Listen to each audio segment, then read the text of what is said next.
D, wait for it, delightful. Check out the name tag. You're in my world now, Grandma. What's up, nerds?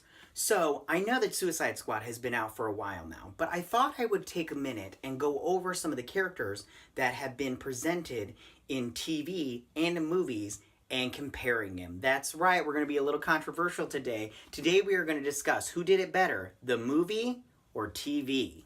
So, if you watch Suicide Squad on the CW's Arrow and throughout their Arrowverse, then you got introduced to the Suicide Squad, mostly in Arrow. So today I'm going to go over the characters that were in the Suicide Squad movie put on by Warner Brothers and the TV show Arrow and what they did with the characters. And we're going to talk about who did it better and why they did it better.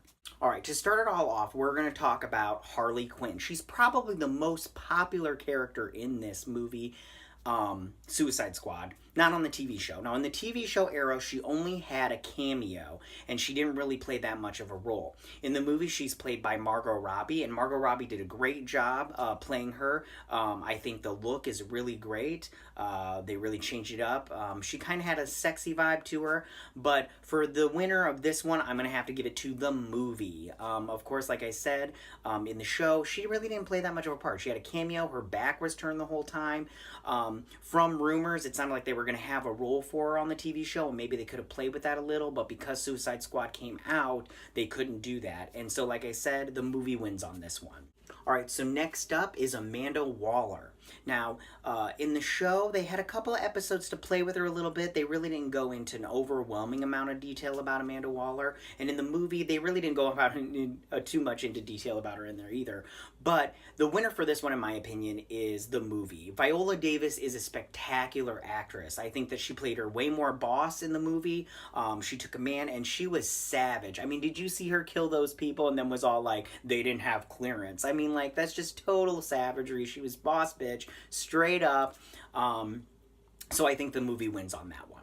So for my next one, we're going to talk about Deadshot. Now, Deadshot, if you're familiar with him in the comics, he's a white guy. In the movie, they made him a black guy, Will Smith, who did a great job. Will Smith did a fantastic job as playing Deadshot. But my problem with Will Smith in the movie is he just played Will Smith that he is in every single movie, which is not a bad thing, but it really isn't anything different. I mean, as far as, you know, bringing something to the character, he really didn't. And I'm sorry, but Deadshot in the movie is a bad parent. He's teaching his child how to shoot people. Like, I mean, come on, that's not good parenting. I'm sorry.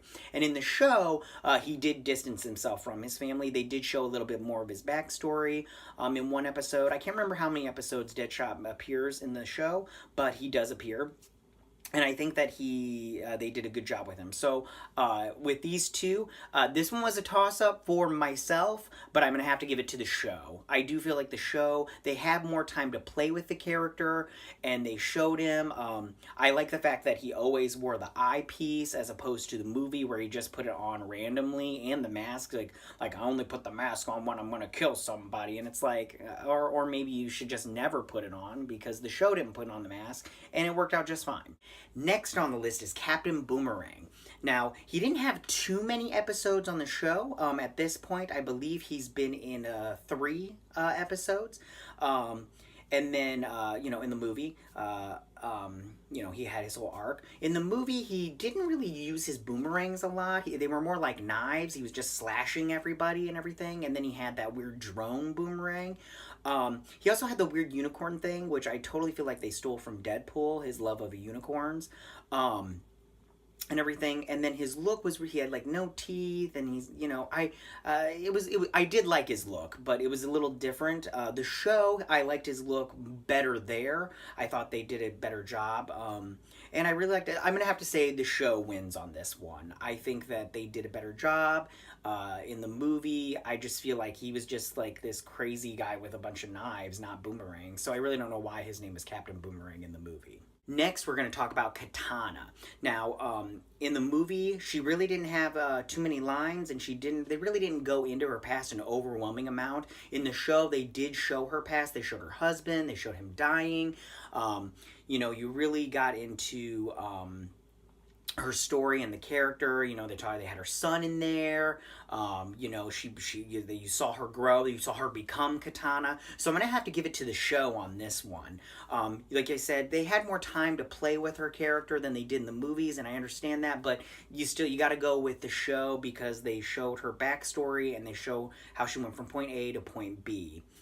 So yeah, like I said, the show wins. All right, so overall, who did it better, the movie or the show? And I'm sorry, I'm going to have to give it to the show. I'm sorry, television had way more time to really expand on the characters and the team, and you know, they fought bad guys that were appropriate. The movie had a weird bad guy, and it didn't really flesh out each character. There were probably too many characters in the movie for the Suicide Squad, but at the same time, I liked the look of each character in the movie. I thought that they went from a mobster kind of look from the comic books and more gang-like look in the movie. So David Ayer did a great job there with their look. I really liked it a lot. But like I said, the show did a better job in fleshing out the characters and really giving you more to work with as far as character development. But the movie was bad. I'm sorry, we're just gonna get that out in the open. The movie was bad.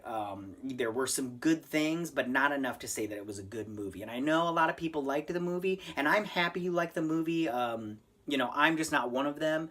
I just feel like they could have done a better job. So, like I said, what did you guys think of my my list and what my choices? Who did it better? What are your guys' thoughts on who did it better? Go ahead and leave those comments down below. If you like this video, go ahead and hit like. If you want to see more of these kind of videos, go ahead and subscribe. And I will check you guys later. Thanks for watching. Bye.